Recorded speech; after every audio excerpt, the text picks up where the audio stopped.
Pieslēdzamies mēs Īslandē, Reikjavikai. Šodien tiks aizdīta UEFA konferences līgas spēle. Tātad ceturtdaļfinālā kvalifikācija turpinās. RFS viesos tiksies ar Vestrī komandu. Šeit izdodas saglabāt bumbu. Silā centrējums un šeit bīstams moments. Labi iespēja šeit bija gūt vārdus Ndžiki. Klubs vispār ir izveidojies no badmintona, bet pastīsimies šo momentu no Vestrī komandas. Šeit sako piespēle, šeit cīnies pa vārtiem un vārds taps un bumba šeit pie pašiem vārtiem bumba ir vārtos. 1-0. Vestrī komanda spēles 12. minūtē izvirzās vadībā. Strākņumā trapīja pa vārtu, stābu šeit dodoties uz priekšu, bet pēc tam tur pamatīgā cīņā pašaizliedzībā mājinieku komanda gūst vārtus un izvirzās vadībā pret RFS 1-0. Un Einarsons, vārtu autors, tātad atklāja rezultātu, un 2-4 rezultātus šobrīd kļūst. Un sāko šeit piespēlē Ndžiki. Ndžiki dodās uz priekšu, ieiet soda laukumā. Ndžiki. Un šeit piespēlciens un tieši Einarsons atvēra Ikaunieka sitienu. Un šeit bumba neatstāja laukuma. Kā nebūs šeit stūra sitiens. Skaļš atbalsts RFS komandai Reikjavikas stadionā Īslandē. Noteikti. Bet pastīsimies tikmēr šo te momentu. Ikaunieks sako piespēle. Soda laukumā šeit cīņas pa vārtiem, bumba vārtos. 1-1 panāk RFS šajā spēlē. Un 2 spēļu summā tas ir 5-2. Izdodās gūt vārtus tādā Silā. Un rezultāts mums ir neizšķirts šeit Īslandē. Tā kā ļoti ātri izdodas RFS gūt vārtus un panākt 1-1. Pirmais stūra sitiens. Vai tas būs veiksmīgs RFS komandai? Skatāmies šeit pie spēle. Aktīva cīņa. Ikaunieks.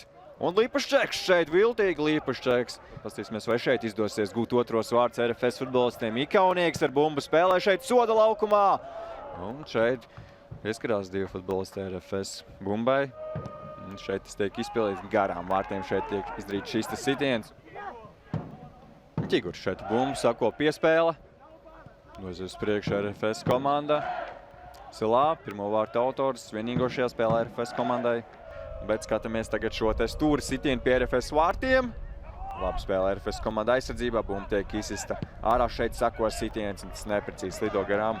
Abas spēles tad noteikti būs kontrols stadionā. Tikai jā. Nu un šeit sako sitiens pa vārtiem, un labs moments RFS komandai spēle 68. minūtē. Izpilda šeit Ndžiki šo momentu.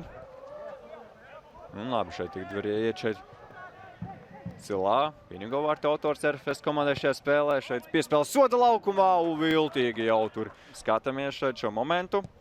Ziciens tieši sieniņā virsū un paliek RFS Ikaunieks. Vēl viens sitiens Ikaunieka izpildījumā ķēr šeit Einarsons bumbu. Tāpat arī laukumā devies ir ļoti jauns spēlētājs Marino Habardsons. Šim spēlētājiem 16 gadi vien. 2009. gadā viņš dzimis un pie tam vēl viņš ir decembra bērns. Viss būs kārtībā, bumbu turpina RFS šeit kontrolēt. Sagos šeit piespēle neprecīzi šeit vispēlīkojumi, bet tagad labs moments viens pāri vārtiem. Kas par iespēju šeit Emenikem spēle 78. minūtē gūt vārtus. Un tad noteikti grib arī parūpēties par kādu pārsteigumu. Šodien paši iepriecināt sevi.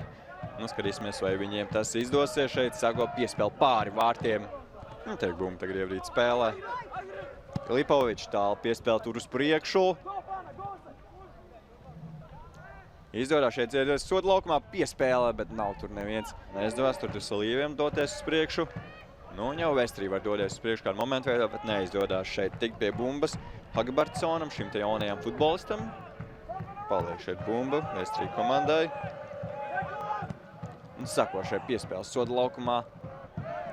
Un RFS varēs pievienoties Riga FC, Audai. Iegrišana nākamajā kārtā. Nu, Liepājai tiešām ar sarežģītu tur. Spēles 57. minūte Vīnē. Rezultāts 2-1. Bet šeit ieiet tagad soda laukumā bīstami šeit. Ko piespēle šeit izdodās šeit labi spēlēt RFS komandai aizsardzībā. Nerugals varēs ierīt bumbu spēlē. Redzam vēlreiz šo momentu atkārtojumā. Nu, to noteikti negribam mēs. Skatāmies šeit pāri vārtiem šis stūra sitiens. Un sako labi šeit piespēle un Vestrī var kādu momentu izveidot. Spēles izskaņā šeit sako piespēles soda laukumā. Un ar to arī šī spēle noslēdz, kā apsveicam RFS komandu ar iekļūšanu nākamajā konferences līgas kārtā, kur jau viņus gaidīs Čehijas komanda. Jablonets tagad tiešām ir šodien neizšķirts 2 spēļu summā, tātad 5-2 uzvar, kā tiek saglabāt šis 3 vārtu pārsvars.